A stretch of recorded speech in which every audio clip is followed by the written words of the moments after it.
I mean, are you consulted or people seek your advice on certain things related to the Middle East? And also, have you had an opportunity to travel in the Middle East? And how were you received? And what is some of the feedback or feelings you get from the leaders in the Middle East about the policies of America towards things which affect them? Well, let me tell you, yes, my colleagues have consulted me about Islam, U.S. Issues in the rest of the world, particularly the Muslim world. And I try to offer the best advice that I can. I try to explain to people that I'm not an imam or a sheikh, and I don't have any superior religious knowledge, but I know people who do. Mm-hmm. And so I have regular dialogue and try to talk to people about, Muslim sensibilities, always explaining that I can't speak for 1,000,000,006 people, mm-hmm. right? And then, of course, yes, I've been invited on numerous trips abroad. The first one I went on was with Speaker Nancy Pelosi when we went to Syria, Saudi Arabia, where we met with the keeper of the two holy sites, mm-hmm. King Abdullah, and I was very pleased to meet with him. He's a very charming 84-year-old man and mm-hmm. very sharp, very mm-hmm. smart, and definitely is trying to move his country towards greater observance of human rights, I believe, mm-hmm. and spoke about progress they were making in Saudi Arabia. But of course it's slow, but nonetheless, trying to move things forward. But also went to Lebanon, Israel, Palestine, but also visited on other trips, Abu Dhabi, Dubai, mm-hmm.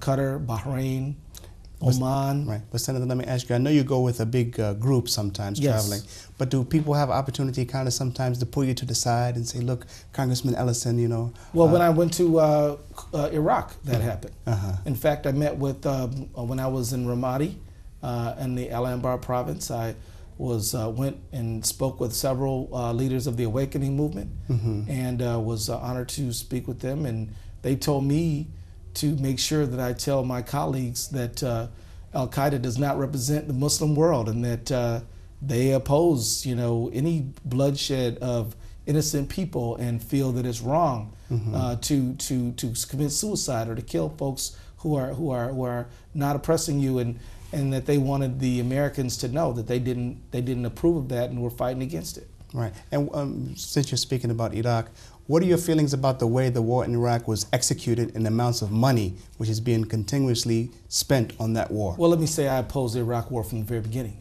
Mm-hmm. I don't believe that it's proper or right or moral to attack a country that's not attacking you. Mm-hmm. Iraq was not attacking the United States, therefore we should never have attacked Iraq. Mm-hmm. And I think that any of the conflicts that the U.S. may have had, or President Bush had with Saddam Hussein, were better dealt with on through the United Nations, through international mechanisms and other ways than invading that country, which has since resulted in perhaps as many as some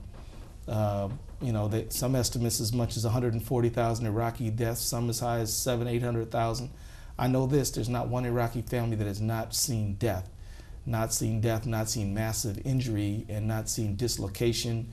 5 million internally displaced persons, massive refugee problems. And of course, in our own United States, we've seen nearly 4,000, I think it's approaching probably 4,400 deaths in Iraq. I mean, every day there's more, unfortunately.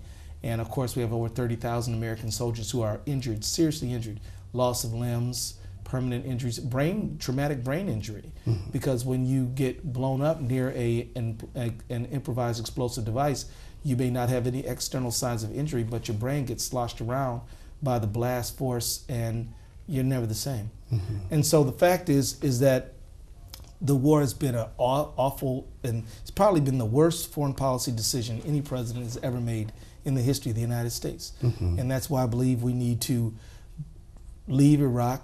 It should be at a pace that is responsible, mm-hmm. and it should be in conjunction with getting together with the community around Iraq, Iran, Syria, Saudi Arabia, other countries, to say we are leaving, mm-hmm. and here's how we're going to leave, and here's our timetable, and try to put some things together that so that we can help reconstruct and rebuild that country. and really bring about a political settlement that will keep Iraq stable and so on and so forth. So that's how I see this thing. I think that we need to have a greater premium on diplomacy, dialogue, negotiation. I think it's critical that America uses tremendous economic and military force to promote peace in the world. Mm-hmm. I think that peace is better for everybody. Peace is better for business, by the way. Mm-hmm. Not if you own a weapons manufacturing company, right. But if you're trying to sell rice or grain, or if you're trying to sell radios or cars, or if you're trying to sell oil or anything, it's better if there's peace, right? Right. Peace is better for people who want to sell things that are not inherently destructive. Mm-hmm. And so the world needs peace, you know. And I'm in the Congress because I believe that one thing I could do is try to be a consistent voice for dialogue. One of the things we can do now is we can have exchanges between Americans and Saudis. You know, we should have Saudis coming here talking to ordinary Americans, not just people in DC, but go out to Minnesota, go out to Nebraska, go out to California and Iowa and meet the regular folks and find out that they're good folks just like the Saudis are. Mm-hmm. And we need to have people from the United States go to Saudi Arabia. We need to exchange people on art, culture, science, technology, trade, and we need to build stronger and better alliances around the world so the people really know each other. And I can tell you, when I was in Saudi Arabia, I sat down next to a member of the Majlis al-Shura, and he said to me, he asked me how the Minnesota Vikings were doing. Because one of his children had gone to school there. Right. And I thought that was great. It was a wonderful icebreaker for me and him to talk. Mm-hmm. And you know, I think in America we need to do much more in the way of language instruction. Mm-hmm. You know, there's an old joke that says, you know, what do you call a person who speaks 3 languages? Trilingual. What do you call a person who speaks 2 languages? Bilingual. Mm-hmm. And what do you call a person who speaks only 1 language? An American. Mm-hmm. Right? So we need to invest in language instruction. We need more people who speak Arabic, Urdu, Pashtun.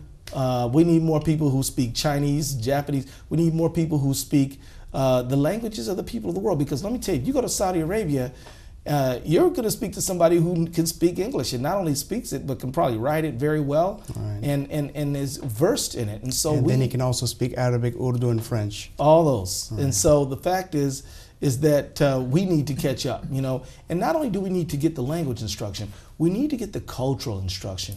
We need to teach American school kids about how much America benefits from the talents, gifts, and creative energies of people around the world, especially and including the Muslim world. Mm-hmm. I mean, you know, there was a young woman in the office today, and she looked like she was about 7 or 8 months pregnant. Mm-hmm. And I said to her, I said, you know, you should thank Ibn Sina for you know, the fact that forceps exist. Mm-hmm. And will probably help you with your pregnancy. Mm-hmm. You know what I'm saying? Yeah. I mean, the fact is, so many medical contributions from the Muslim world, so many astronomical contributions, so many mathematical contributions, so many contributions in the area of literature and things like that Americans need to know about. MashaAllah. Well, Congressman, I know you're a very busy man, and I thank you for sitting with us and spending some time with us.